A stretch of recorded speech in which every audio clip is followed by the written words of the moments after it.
I am a lover of many things, especially history and comfort. I find my studio method incorporates this massively. When creating work at home, which I've done for the majority of this year, I want to be 1, comfortable, and 2, enjoying my work.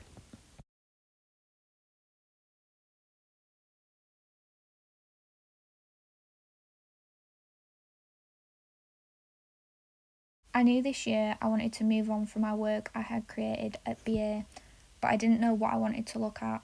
So I started to draw without thinking about the subject and see where it took me. I drew some oil pastel drawings, as I was thinking at looking at the idea of fears. However, I got bored of the idea very quickly. I also drew a small section of Bosch's Garden of Earthly Delights and turned him into a lifeguard, which I liked, but I didn't know how to take it further.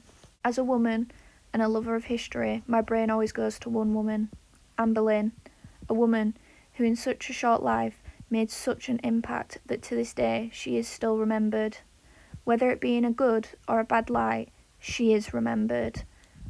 I like work where I can learn, and I have known the ins and outs of Anne's life since I was in year 4, so I craved more. This led me to the idea of looking at executed women, as during the holidays I had created some digital images of Anne, Marie Antoinette, and Joan of Arc, all women who had been executed.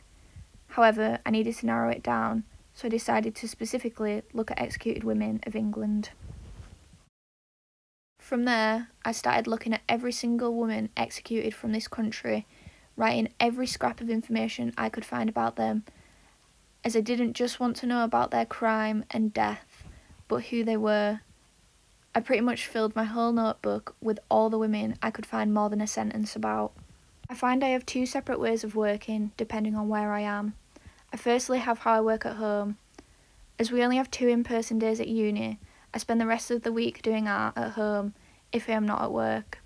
I tend to get the most work done at home, as I have less people to distract me, although sometimes I do find myself taking little breaks to talk to my housemates. I like to be comfy and have a cup of tea, normally while working with music and or a TV programme on. I tend to do most of my work at my desk, so I don't get tired and am more motivated to get it done. I started taking time lapses as a way to avoid going on my phone. However, this turned into a constant thing while I was working, not only as a way to record my working, but also to stop myself from getting distracted.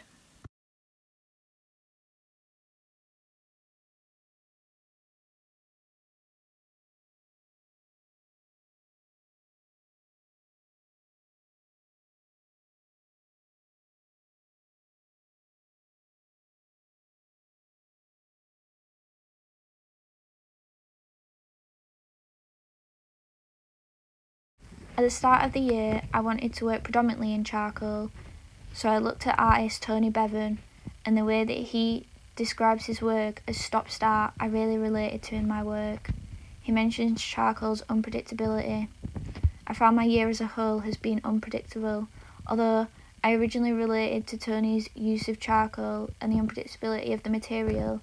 I found this sentiment followed throughout my work and how my plans completely changed.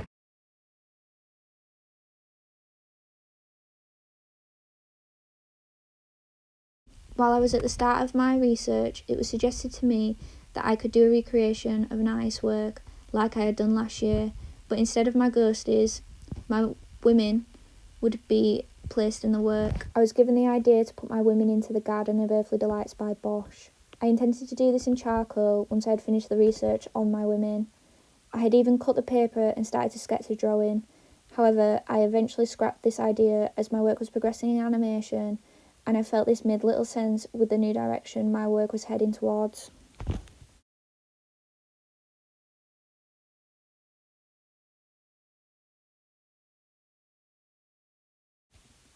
I created a Pinterest board to help with my archive work, as I wanted to focus on fashion and wanted to try and make them as historically accurate as I was able.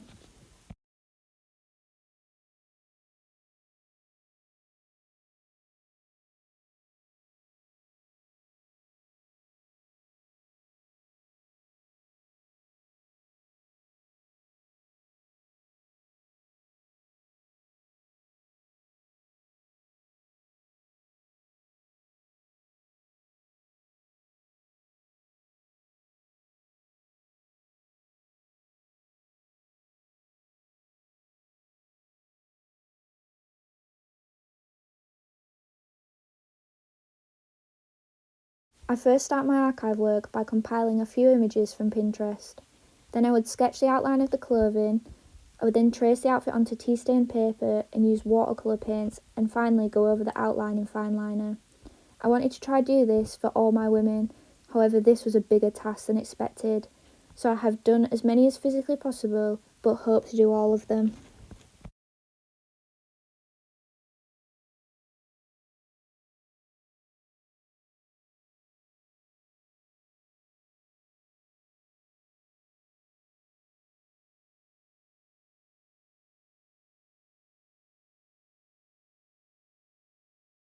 I love to watch documentaries to help further my knowledge of the women I am looking at, and find that YouTube videos are very easy to access and help me learn while I do things around the house or play games.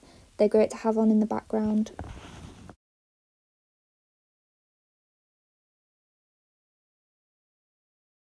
Another artist I looked at was Taryn Simon, as her work is massively research based. Similar to my own, her research is described as rigorous.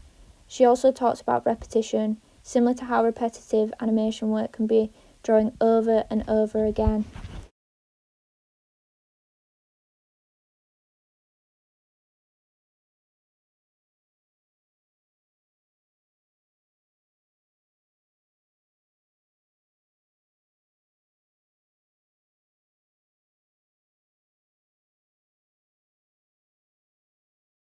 My other form of work would be in the studio. However, I'm not sure how much work I actually get done. I often use studio time to talk to everyone, get opinions on my work, or even just gossip. We have a big family feeling on the MFA, and we like to spend time together. I find the best way to get work done in the studios is to put my headphones on and try focus on the task I'm trying to complete. However, this often doesn't go to plan.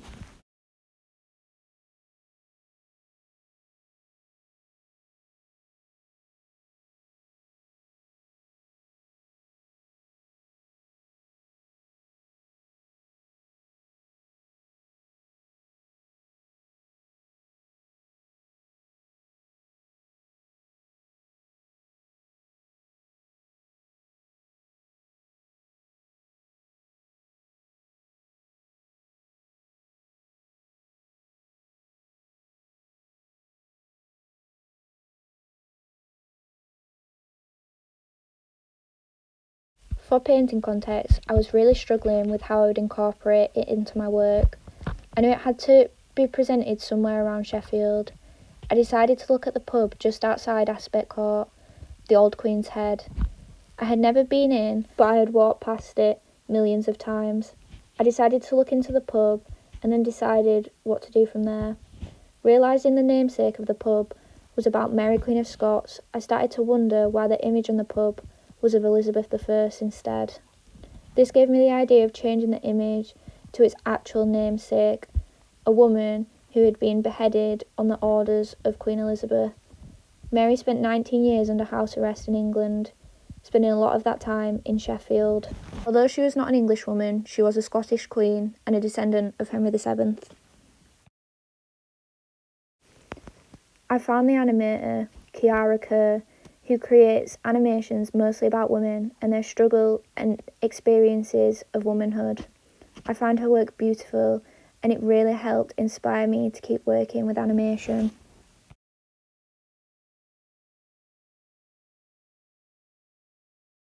Tess Bed mostly saw me standing about and watching everyone else work. When I was finally able to get my animation to work on the projector, I spent my time trying to get it on the right angle on the wall.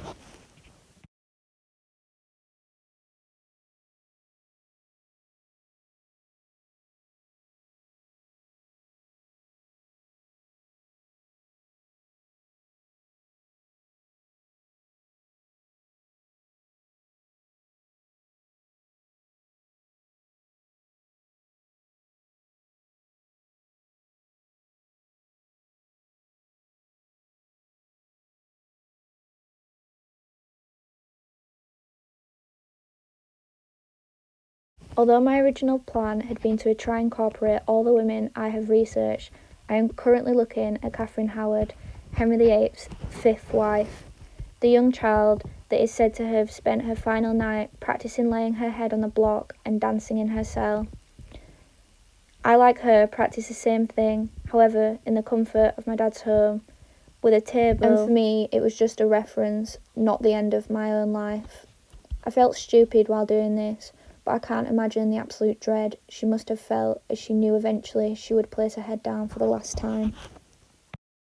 Next, I want to create an animation of her dancing on her final night to show her youth and how she wanted to enjoy part of her final night. I want to end with a poem engraved into the tower wall written by Margaret Pole the night before her execution. For traitors on the block should die. I am no traitor, no, not I. My faithfulness stands fast, and so towards the block I shall not go, nor make one step, as you shall see. Christ, in thy mercy, save thou me.